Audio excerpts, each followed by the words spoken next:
quando termina essa apresentação de planejamento fiscal, normalmente eu olho para as pessoas e está todo mundo assim, com o olho meio regalado. Cara, troço complicado pra caramba, como é que eu faço a gestão disso tudo? Que uma coisa é dizer, olha, estrutura assim, põe uma BVA por cima, coloca um instrumento de facilitação, põe uma empresa nos Estados Unidos embaixo para os ativos que geram rendimento, estrutura com parte empréstimo, parte capital. Aí você estruturou. E a partir daí, como é que você controla isso? Que eu acho que é o que 95% dos investidores internacionais esquecem. Confiam num contador americano que ele não está olhando nada disso, né? Ele só olha o tax return nos Estados Unidos. Então, é muito importante, e a gente começou a perceber isso junto com os nossos clientes, eles querem investir, mas eles querem investir com segurança e querem fazer isso de modo mais passivo possível. E a gente criou esse serviço de compliance. Quando você olha o planejamento fiscal, você tem essas várias estratégias, né, de estruturação, com várias vantagens e desvantagens, e à medida que você vai aumentando a complexidade da estrutura, você também vai aumentando a complexidade do gerenciamento dessa estrutura. Tá? Então, alguns exemplos que o Wagner deu, de clientes que tinham 2 ou 3 BVAs, vários LLCs embaixo, isso muitas vezes foi criado até por private bankers, que como eles não estão muito preocupados depois, como é que você vai controlar isso. Tá? Então, você tem que tomar algum cuidado primeiro, quando você faz o planejamento fiscal, você vai tornar a sua estrutura o tanto complexa quanto necessária. Você não vai torná-la mais complexa do que o necessário. Daí a necessidade de fazer um planejamento bem feito.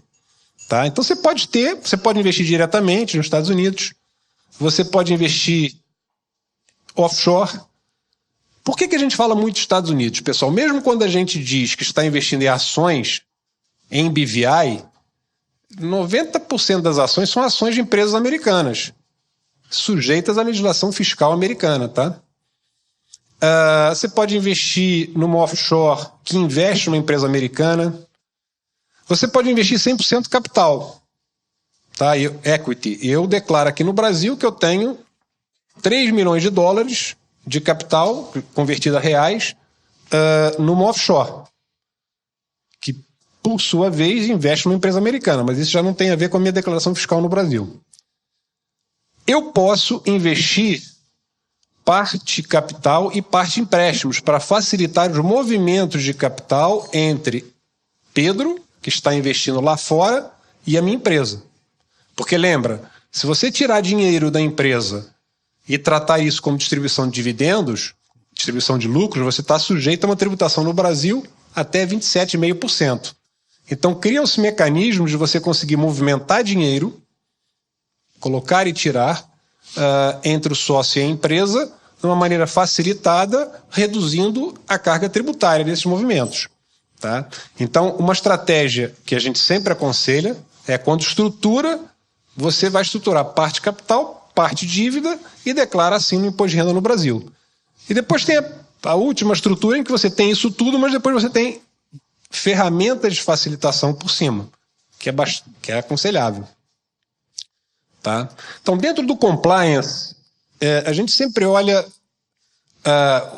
o compliance nesses 4 quadrantes. Você tem o compliance e otimização fiscal no Brasil, compliance e otimização fiscal internacional, Estados Unidos e BVI. Você tem a questão do gerenciamento sucessório, que você tem que olhar o Brasil e tem que olhar lá fora também. Ok? Então, o compliance internacional, ele não é só olhar se tem imposto de herança nos Estados Unidos. Você também tem que olhar se tem imposto de herança no Brasil, por exemplo, e como é que você faz para racionalizar isso. Então, esse módulo, essa matriz que a gente adotou como ferramenta de gerenciamento do compliance dos nossos clientes.